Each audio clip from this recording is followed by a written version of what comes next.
নগরীর ৩৮ নম্বর ওয়ার্ড আলিমাজির পাড়া আল হেরা দারুল কুরআন হাফিজিয়া মাদ্রাসায় ৫ আগস্ট অভিভাবক সভা দোয়া মাহফিল সবক ও পাগড়ি প্রদান অনুষ্ঠান মাদ্রাসার পরিচালক হাফেজ মাওলানা মোহাম্মদ সোহেল উদ্দিন চৌধুরীর সভাপতিত্বে প্রতিষ্ঠানের মিলনায়তনে অনুষ্ঠিত হয়েছে।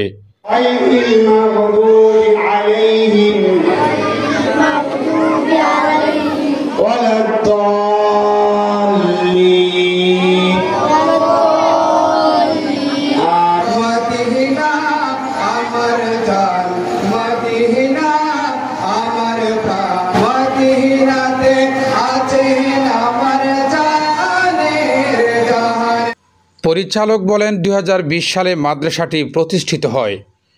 বর্তমানে হেফজ ও নুরানি বিভাগ এবং ইফতেদায়ী বিভাগে ৬ষ্ঠ শ্রেণী পর্যন্ত চালু রয়েছে।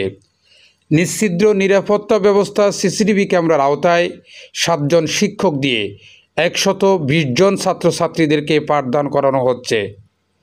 ইতিপূর্বে এই মাদ্রাসার ছাত্রছাত্রীরা হালিম লিয়াকত স্মৃতিবৃত্তি পরীক্ষায় অংশগ্রহণ করে সফলতার সহিত কৃতিত্ব লাভ করেন। আমরা বিভাগ হইল হেফজ বিভাগ আছে, নুরানি বিভাগ, আপনার ইফতেদায়ী বিভাগ ৬ষ্ঠ শ্রেণী পর্যন্ত। ইফতেদায়ী বিভাগ আমাদের ৬ষ্ঠ শ্রেণী পর্যন্ত ক্লাস চলে, পর্যক্রমে ৮ম শ্রেণী পর্যন্ত ২০ সাল থেকে প্রতিষ্ঠিত। আমাদের বর্তমান ছাত্রছাত্রী ক্লাস ১২০।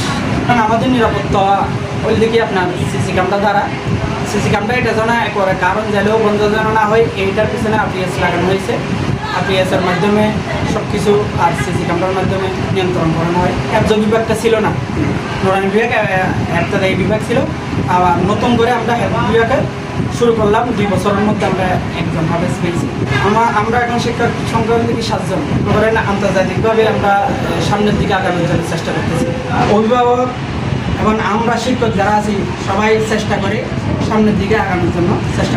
মাদ্রাসার ইফতেদায়ী বিভাগের সিনিয়র সহকারী শিক্ষক হাফেজ মোহাম্মদ সাদেক হোসেন রেজবির সঞ্চালনায় কোরআন শিক্ষার প্রয়োজনীয়তা, গুরুত্ব ও ফজিলত বিষয়ে গুরুত্বপূর্ণ বক্তব্য রাখেন পতেঙ্গা জামিয়া সুন্নাহ মাদ্রাসার পরিচালক হাফেজ মাওলানা মোহাম্মদ বেলাল হোসেন ও ইপিজেড হিফজুল কোরআন মাদ্রাসার পরিচালক হাফেজ মাওলানা মোহাম্মদ রহমতুল্লাহ।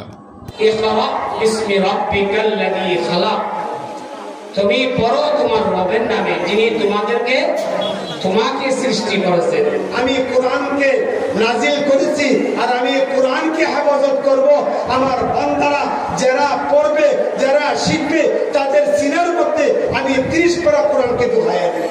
আলিফ লাম মিম যালিকাল কিতাবু লা রাইবা ফিহি হুদাল লিল মুত্তাকিন। এমন একটি কিতাব যে কিতাবের মধ্যে কোনো সন্দেহ নাই, সন্দেহের কোনো অবকাশ নাই। এই কোরআন যারা পড়বে, কোরআনকে যারা মানবে, আমি আল্লাহ তাদেরকে হেদায়েত দান করব। কিয়ামতের দিন সর্বপ্রথম ওই সমস্ত লোকদেরকে জান্নাতের দিকে ডাকা হবে, আহ্বান করা হবে যারা সুখে দুঃখে উভয় অবস্থায় আল্লাহ তাআলার শুকরিয়া আদায় করবে। আলহামদুলিল্লাহ।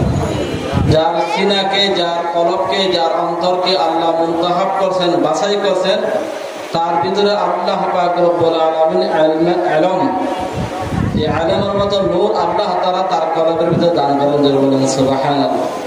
তলবুল ইলমি ফরিজাতুন আলা কুল্লি মুসলিম।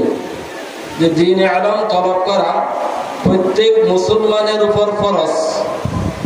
ধারাবাহিকভাবে আমাদের হেফজ বিভাগ এবং ইফতেদায়ী বিভাগ কার্যক্রম চলমান রয়েছে।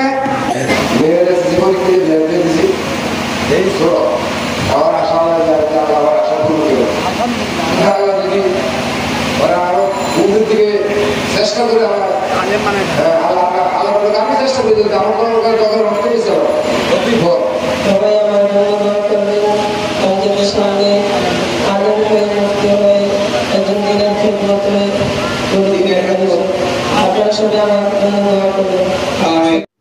এ সময় উপস্থিত ছিলেন মাদ্রাসার হিফজ বিভাগের শিক্ষক হাফেজ মোহাম্মদ তোফায়েল আহমেদ রাসেল, সিনিয়র শিক্ষক সুলতান আক্তার, মোহাম্মদ আব্দুর রহিম ও ছাত্রছাত্রীদের অভিভাবক সহ এলাকার মুরব্বী গণ্যমান্য ব্যক্তিবর্গ উপস্থিত ছিলেন।